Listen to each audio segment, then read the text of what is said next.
Welcome to Arsenal, where the weapons and war machines of military history come to life. Today, we explore the Cleveland-class light cruisers in the Pacific War, and the crews and opponents who gave them their reputation. A longer version with fact sheets and photos is available in the print edition on LinkedIn or by email. You can find more articles, podcasts, and resources at trackpads.com. The story opens off Bougainville, on a black and restless sea, broken only by pale foam under the bows of a cruiser column. It is the early hours of a November night in 1943, at the start of the Bougainville campaign. On one of the cruisers, the main battery director swings slowly as the gunnery officer watches the repeating radar displays. Deep in the armored citadel, turret crews wait in cramped steel compartments that smell of cordite and sweat. Shell handlers pass 6-inch rounds and powder bags along well-worn routes, ready to feed 12 rapid-firing guns without pause. When the order to open fire finally comes, it is almost anticlimactic, just one more command in a long chain of rehearsed actions. The main battery roars, and the entire cruiser shudders as bright orange muzzle flashes tear open the night, briefly turning the black water into silver. Radar-controlled salvos march out across the plotted tracks toward unseen targets. In the confusion of wakes, smoke, and violent maneuvering, captains on Cleveland-class ships work to keep their columns intact while dodging torpedoes and avoiding friendly fire. These are ships built in a hurry, pushed hard by war, and asked to do almost everything a cruiser can do. The need for such ships grew out of a problem that had been building for years. International naval treaties in the interwar period had limited cruiser size and armament, forcing designers to squeeze as much firepower as possible into restricted tonnage.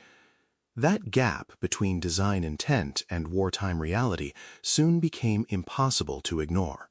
The attack on Pearl Harbor and the early fighting in the Pacific exposed those shortcomings brutally.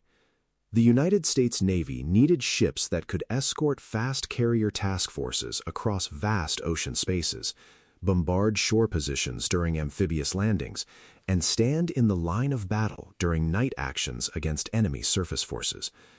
Existing cruisers were valuable, but too few, and entirely new heavy cruiser designs would take too long to reach the fleet. Designers answered that challenge by taking the basic hull form of the Brooklyn class and reworking it into a ship that could be built quickly in large numbers, while carrying more dual-purpose guns and better fire control systems. As the war went on, those hulls would carry increasingly heavy radar and communications gear high in the superstructure. The result was the Cleveland class, a group of ships officially classed as light cruisers because they carried 6-inch main guns, but in practice serving as general-purpose fleet escorts that blurred old treaty categories. As the Pacific War expanded, pressure on American industry only grew. Carriers, destroyers, transports, and submarines all competed for steel, machinery, and skilled labor. Within that crowded production picture, the Cleveland class emerged as a pragmatic choice. These cruisers did not demand a completely new design, yet they could be built in quantity to fill urgent roles across the fleet. The Cleveland design did not begin with a blank sheet of paper. It started with an existing hull and a clock that was already ticking. Interwar treaties had already produced the Brooklyn class, light cruisers that crammed 15 6-inch guns onto a relatively narrow hull and pushed stability and weight to their limits. Inside those offices, tradeoffs were constant. Keeping a 6-inch main battery meant the ships would still be classed as light cruisers under treaty language, but the number of guns dropped to 12, arranged in 4 triple turrets. That change freed weight and space for dual-purpose 5-inch mounts that could fight aircraft as well as surface targets. The final design accepted a tall, busy silhouette and a reputation for being somewhat top-heavy in exchange for rapid construction and formidable firepower. At a glance, The Cleveland-class were American light cruisers of the Second World War, built for the United States Navy and serving mainly in the Pacific. They displaced roughly 11 to 14,000 tons, depending on their load, and carried a typical crew of around 1,200 officers and sailors. In speed, the class could make the low 30-knot range, fast enough to steam with carrier groups and to pursue or evade most surface opponents short of destroyers. That combination of speed, gunpowder, and versatility made them natural candidates for many different jobs at sea. The basic design became more than 24 completed ships, with several more canceled as war priorities shifted late in the conflict. These cruisers began appearing across the Pacific in cruiser divisions that screened carriers, bombarded beaches, and fought in night actions where radar, rather than searchlights, decided who fired first. By the middle of the war, the Cleveland-class had become a familiar sight, busy ships that seemed always to be headed toward the next operation. If you walked along a pier beside one of those cruisers, the first impression would be of a compact but crowded warship, all angles, turrets, and lattice masts. The hull showed a fine flared bow to cut through Pacific swells and a long, relatively lean profile that hinted at speed. 4 triple 6-inch turrets dominated the silhouette, 2 forward and 2 aft in super-firing pairs so that one could fire over the other. Inside, the ship tightened quickly into a maze of steel. Below the main deck, passageways were narrow and low, packed with piping, cables, and structural frames. Crew living spaces were functional rather than comfortable, with rows of bunks stacked 3 high and lockers wedged wherever they would fit. Mess decks doubled as recreation areas when men were off watch. Communication ran through sound-powered phones, voice tubes, and internal radio circuits, tying the bridge, combat information centers, and gun mounts together. The crew's work was divided into specialized roles that had to mesh under pressure. On the bridge, the captain and officers of the deck handled navigation, maneuvering, and formation orders, often in tight company with other cruisers and destroyers. Anti-aircraft teams stood exposed on open decks, tracking aircraft with optical sights and later with cues from radar. They knew that their reaction time could mean the difference between a near miss and a deadly hit. Subsystems knit all these efforts together. Sensors evolved over the war, from simple surface search sets to more sophisticated air search and fire control radars. Those radars gave Cleveland-class ships eyes that could see through darkness and bad weather. Habitability and endurance, while not luxurious, were good enough to keep the crew going through long deployments. At the same time, constant additions of radar, guns, and directors made some spaces feel even more cramped as the war went on. In combat, vibration, noise, smoke, and the shock of firing turned neat drills into something far more visceral. Orders and corrections had to be shouted over the roar of guns and the whine of machinery. The ships rode well enough in heavy seas, could bring a great weight of fire to bear quickly, and, when handled well, felt like versatile tools that could switch from shore bombardment to anti-aircraft defense to surface action in a single day when the war demanded it. The night action off Empress Augusta Bay in November 1943 gave the class one of its defining early trials. Cleveland-class cruisers were screening transports and supporting Marines going ashore on Bougainville when reports came in of a Japanese force racing in to strike the invasion fleet. As the ranges closed, main battery turrets swung toward unseen shapes and fired on the strength of radar solutions rather than the flash of enemy guns. Salvos from Cleveland-class ships walked across plotted tracks, forcing Japanese cruisers and destroyers to dodge and scatter instead of driving straight in on the transports. The same ships launched star shells that burst overhead and stripped away the enemy's protective darkness, a reversal of the pattern from earlier in the war when American cruisers had been lit up and punished. Later campaigns reinforced that pattern. In the Philippines, Cleveland-class cruisers poured fire into shore positions ahead of landings and stood guard around carriers as kamikaze attacks grew in intensity. Their 6-inch guns crashed into airfields, supply dumps, and coastal defenses, while their dual-purpose mounts stitched the sky with bursts and tracers.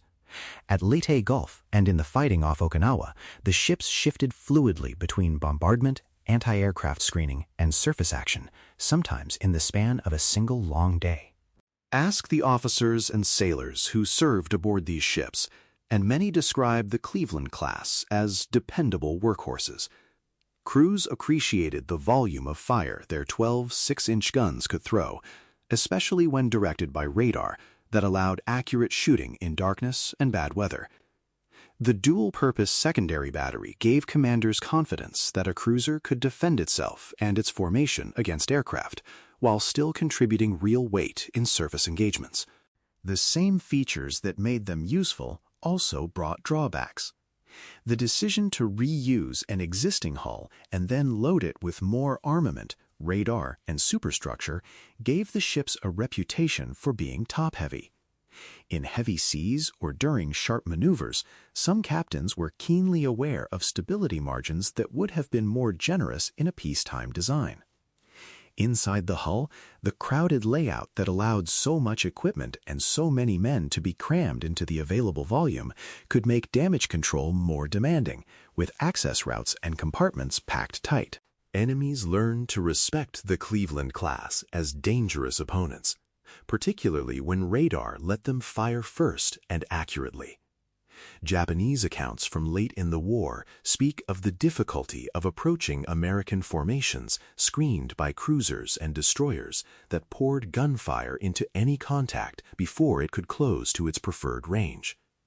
Instead, their strength lay in being good enough at many tasks and available in numbers, a combination that gave American commanders flexible tools at moments of decision. Even while the war raged, the class was evolving. Early ships carried one mix of lighter anti-aircraft weapons and radar sets, while later units bristled with additional automatic guns and more capable sensors bolted on wherever space could be found. Wartime urgency meant each yard and fleet refit became a chance to incorporate the latest improvements. The influence of the design extended beyond the gun cruisers themselves. The same general hull form underpinned light aircraft carriers that gave the fleet extra flight decks in the early and middle years of the conflict. After the war, when guided missiles began to enter naval service and the balance of power at sea shifted yet again, several Cleveland-class hulls were selected for conversion into missile-armed cruisers. These ships traded parts of their gun armament and superstructure for missile launchers and updated electronics, turning wartime gunships into early missile platforms. Budget pressures and changing doctrine meant that not every planned conversion or variant reached the fleet. What began as a wartime expedient light cruiser thus became a bridge to the post-war world, carrying guns first, then missiles, and linking different eras of naval warfare on the same steel foundations. The legacy of the Cleveland class is more subtle than that of a single famous battleship or carrier, but it is woven deeply into the story of the Pacific War and the early Cold War. In the post-war decades, their conversion into missile ships helped naval planners understand how to integrate new weapons and sensors into existing hulls, paving the way for more advanced missile cruisers and destroyers.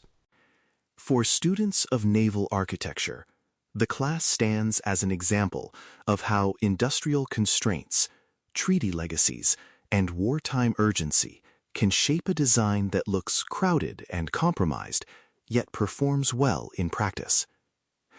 The ships embody the transition from the clean lines of interwar cruisers to the antenna-covered silhouettes of the radar and missile age. For those interested in the human side of war at sea, the Cleveland class represents thousands of sailors who lived and fought in tight steel compartments. These men stood watch through long Pacific nights, answered general quarters again and again, and endured the strain of constant readiness against threats from submarines, aircraft, and surface raiders. Today, one of the most direct ways to connect with that history is to visit surviving cruisers that share the same lineage, preserved as museum ships. On their decks, visitors can stand by the barrels of medium and light guns, look up at radar masts and directors, and trace the routes sailors took between mess decks, magazines, and action stations. Above all, the story of the Cleveland class reminds us that every outline in a handbook or on a chart once represented a world of noise, motion, and human effort. Behind each cruiser's profile were captains trying to read a confused sea, gunners straining at their stations, signalmen scanning the horizon, and engineers sweating in hot machinery spaces. Their survival depended on whether their ship could do many different jobs well enough on the worst days of their lives.